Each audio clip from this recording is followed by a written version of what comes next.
আমি চতুর্দিকের আওয়াজ বন্ধ করে দেই, পাখির আওয়াজ বন্ধ করে দেই, পশুর আওয়াজ বন্ধ করে দেই, সিএনজি ড্রাইভার আর অটো ড্রাইভারদের গাড়ি গ্যারেজে জমা দিয়ে দেই, সব দোকানদার ব্যবসায়ীরা যার যার কর্ম ছেড়ে তারা ঘরে ফিরে আসে, চতুর্দিক বন্ধ করে দেই।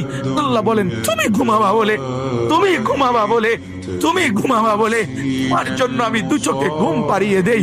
তোমারে আমি মাথা ব্যথা দেই নাই, তোমারে আমি জ্বর দেই নাই, সর্দি দেই নাই। আজকের রাত এই জ্বর সর্দি থেকে মুক্ত রাখছি, তো আমি আল্লাহ তোমাকে ঘুম পাড়াবো বলে। তোমার মা অসুস্থ, বাবা অসুস্থ, ছেলে অসুস্থ, স্ত্রী অসুস্থ, যদি এমন বিপদের খবর হইতো তাইলে তুমি ঘুমাইতে পারতা না। যদি তোমার পায়ে ব্যথা হইতো, আমি 2 মাস বহু রাতকে রাত আরামসে ঘুমাইতে পারি নাই, আমার পা ভেঙে গেছিল, আমি রাতকে রাত অঝরে কাঁদতাম, আল্লাহ তুমি আমার শিফা করে দাও, সুস্থ করে দাও। তাহলে আমার বন্ধু আল্লাহ বলে বান্দা তুমি ঘুমাবার জন্য আমি রাত বানালাম, আওয়াজ স্তব্ধ করলাম, দু চোখে ঘুম পাড়িয়ে দিলাম। তুমি দেখো না বান্দা, চতুর্দিকে খাট পাওয়া যায় বাজারে, আলম পাওয়া যায়, লেফ পাওয়া যায়, তোষক পাওয়া যায়, সব তো বাজারে পাওয়া যায়, কিন্তু 2 চোখের ঘুম তো বাজারে পাওয়া যায় না।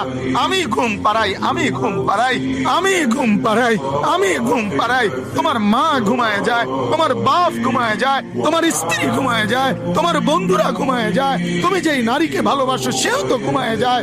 আমি আল্লাহ আমি জেগে থাকি। রাত 2টায় যদি তোমার পেশাব করতে উঠতে হয়, বাথরুমের জরুরত হয়, আমি ঘুমাই না, আমি 2 চোখ খুলে দেই, আবার তোমাকে ঘুম থেকে জাগিয়ে দেই। তো আল্লাহ বলেন এত কিছু করি আমি, আমি আমি বিনিময়ে আমি কি একটা সেজদা পাই না?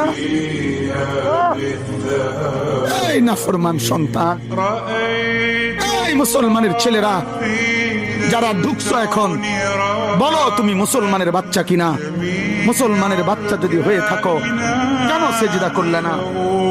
কেন 1 প্যাকেট বিরিয়ানি খাইতে আসলা?